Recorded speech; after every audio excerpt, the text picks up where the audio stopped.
Hello, Archie. How are you? I'm fine, yourself? I am very fine. Very fine that men in leadership roles in the motoring trade accepts these invites to help us to be the catalyst for change which we want to see in the motoring trade. So thank you. Sure, it's always a pleasure. Okay, so Archie, let's start off by telling our viewers who you are and a little bit about your journey in the motoring trade.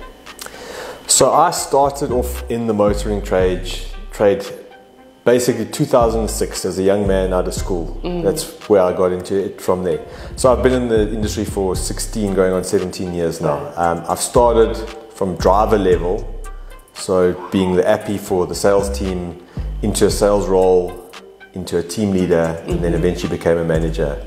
I've been lucky enough to have the majority of the experience with Toyota as well. And that's kind of given me the enabling environment that's gotten me to where I need to be. And I mean, Toyota is a brand that I resonate with very, very well as well, because as a motoring journalist, I knew nothing, as an investigative journalist, I knew nothing about motoring, and my father-in-law serviced Toyota for 40 years in quality control. So basically, I know the ins and outs of technicalities with Toyota.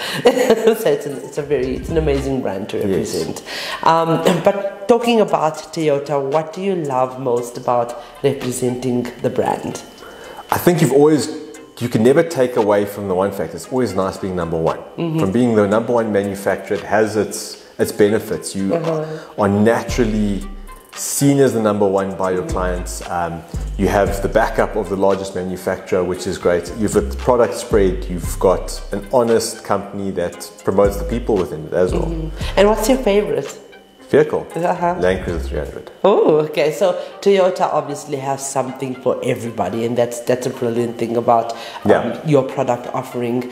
In terms of your female staff within your dealership, how do you promote them? How do you encourage them to climb the ranks, just like you did, and to own their skill and to hone their skill as well?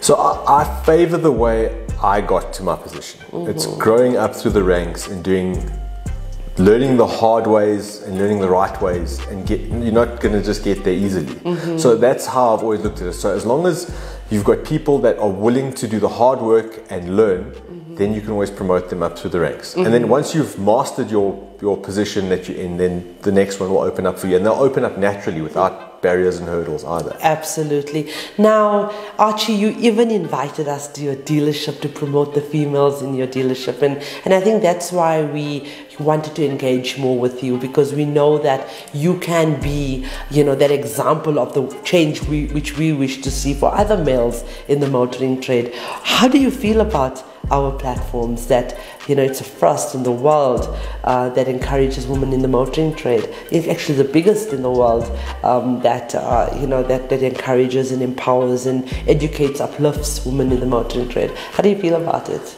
Well, I think it's a great initiative. I think it's also very good to give people, especially ladies, the opportunities to be recognized for what they're doing in the positions they are. I mean, it doesn't have to be the CEO that gets recognized. It can be anybody from the bottom up. I mean, you can be the best at what you are at whatever level. And that's giving the people that recognition that they would not necessarily have gotten otherwise. Oh yeah, thank you so much. And that's what we're trying to, to highlight in the movements that we have, that is across the spectrum. We are not just recognizing CEOs. We have ladies in the Motoring Woman of the Year Awards that have moved to the top 5 that are in the wash bay. So it is so important to give them the accreditation they deserve, for them to have the courage to move one step up, or one step further to reach their dreams and their goals. I mean, like you said, you started as a driver, as an appy for the sales team, and now you are leading the sales team. It's a possibility. Absolutely. It's a possibility. How can men become more prominent in terms of advocating for women in the motoring trade? I think it's to not look at roles as certain exclusives as they were previously, where you would have certain roles done by ladies and certain roles done by... It's to sort of not look at that any longer. When you have got a young person, especially a female, is to give them the understanding of what the role is, and you've got to nurture them quite a lot in those roles as well. Give them the backing that they need, give them that enabling environment, and then from there they can grow. They'll naturally grow out of it by themselves. Absolutely. Any words of advice that you'd love to give to our viewers, our female followers, in terms of joining the motoring trade?